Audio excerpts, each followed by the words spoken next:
And something was very wrong in the land of plenty. A day of bloodshed and riot. There were those of us who felt that America was teetering on the brink of revolution. For 3 years, the Great Depression had tormented Americans. Now, 20,000 Army veterans and their families came pouring into Washington to find out what the government was going to do about it. And this is just the latest example. A sea of cars jammed into a parking lot in San Antonio. More than 10,000 families waiting their turn at a local food bank. They were just trying to feed their families. Millions of Americans could no longer provide for their families. With nowhere to turn for help, they were angry and they were approaching their breaking point. U.S. unemployment numbers. A quarter of American workers have now applied for unemployment benefits since mid-March, when the coronavirus pandemic escalated in the country. Another 2.1 million made claims last week. Over 40 million people are facing financial ruin in the worst economic crisis to hit the U.S. since the Great Depression in the 1930s. 3 years into the Depression, the American system was in grave danger. Unless it could change and change quickly, it might not survive. The malls aren't coming back. The pall on the mall, I wrote about it before this happened. It's going to go down big time. Starbucks, others, pressed for rate cuts. The biggest companies out there are asking their people they rent the places from, their landlords, not to let them pay rent or lower their rent. Starbucks. It's one after another. Dunkin' Donuts brands, Applebee's, Yum brands are also negotiating for their landlords to lower rent. Shake Shack, Chipotle Mexican Grill, one after another. Oh, the economy's coming back. It'll be okay. It'll be fine. More people working from home, commercial real estate, going down hard. A jacket maker will lay off 250 people. Canada Goose Holdings, Inc. has laid off about 250 workers.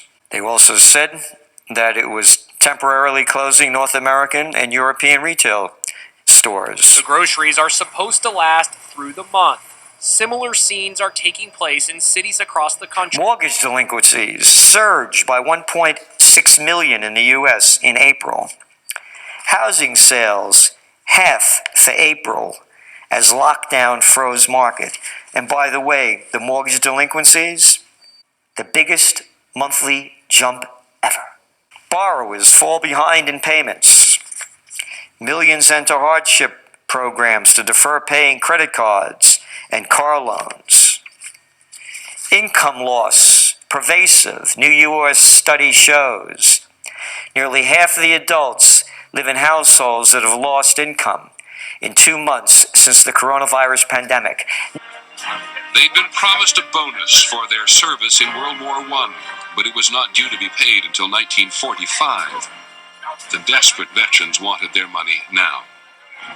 They were called the Bonus Army.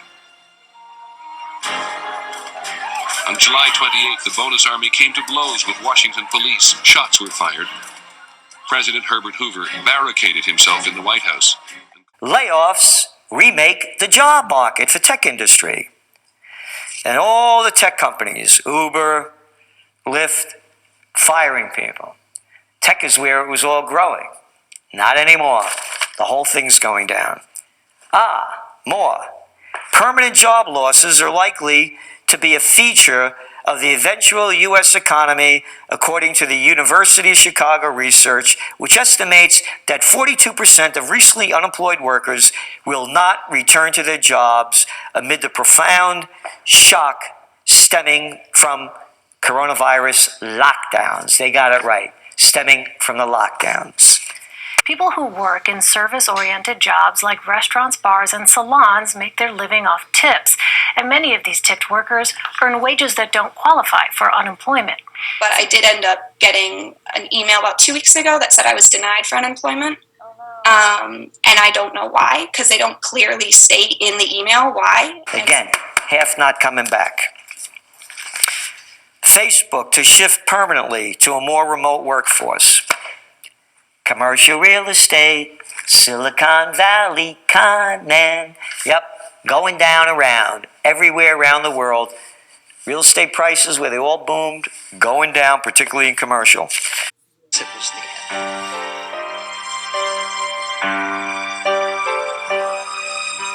Every day produced more bankruptcies, more layoffs, more people with less money in their pockets.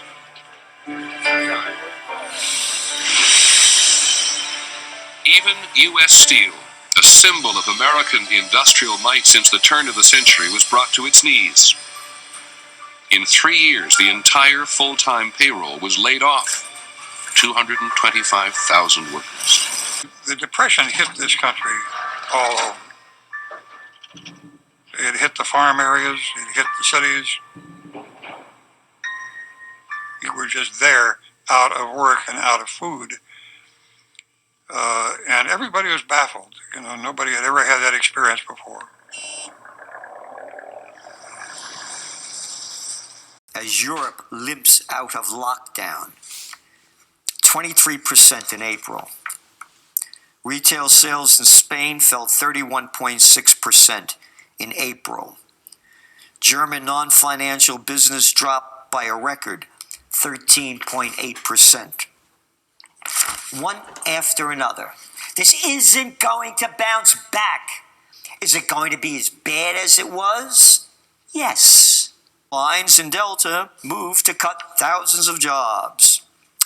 American Airlines said it would cut 30% of its 17,000 employed in the ranks of management and support staff. Delta, second largest airline after American,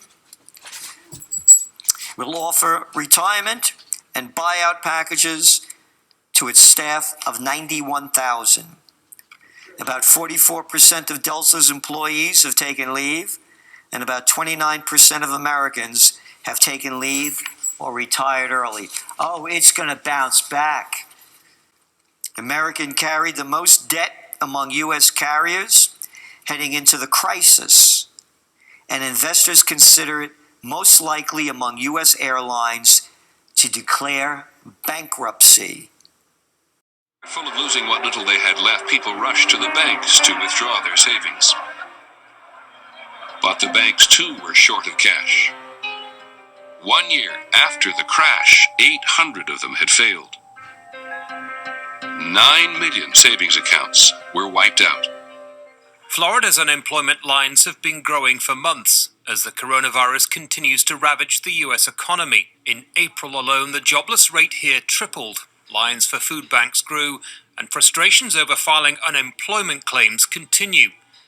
Miriam Johnson was living in California when the Great Depression arrived at her house. I was 11 when the crash came.